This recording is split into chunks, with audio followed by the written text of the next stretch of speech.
কেন আমরা জাসের ইসলামের সাথে একমত নই? জাসের ইসলামের একটা বিশেষ আন্ডারস্ট্যান্ডিং আছে। সেটা হলো ক্ষমতার ফিকহ।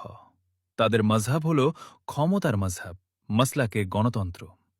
কাফিরদের সন্তুষ্ট করার মাধ্যমে ক্ষমতা, এটা হলো তাদের সকল ফতোয়ার উসুল বা মূলনীতি। দীর্ঘদিন এটা আমি বুঝিনি। হাসিনার আমলে আমি শিবির ক্যাম্পেইন শুরু করেছি, তাদের প্রতি সমর্থন থেকে, মজলুম হিসেবে তাদের প্রতি দরদ থেকে।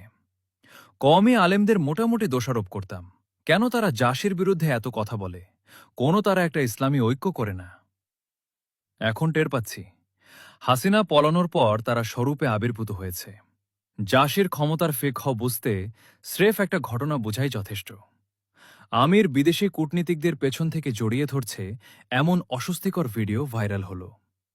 একজন বিরোধী দলীয় নেতার এহেন ব্যক্তিত্বহীন কাজ নিয়ে অনলাইনে নিন্দামন্দ শুরু হল।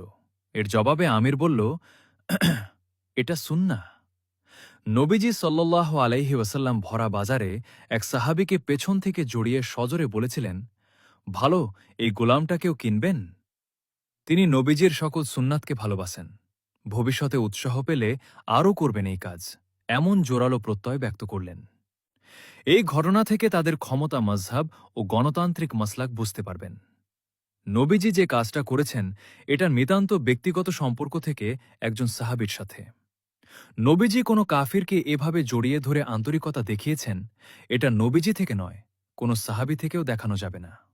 বরং কুরআন থেকে জানি, সাহাবীরা ছিলেন আশিদ্দাহুম আলাল কুফফার ও মোমিনদের প্রতি রহম রহম দিল।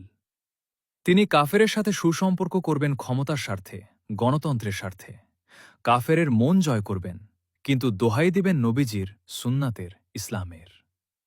এর আগেও ওমর রাদিয়াল্লাহু আনহু এর ন্যায়পরায়ণতার গল্প বলে তিনি বললেন, এটাই গণতন্ত্রের সৌন্দর্য। বাহ, এই কাজটাই তারা সকল ক্ষেত্রে করে। সকল মানে সকল ক্ষেত্রে। সেইম এই প্যাটার্ন।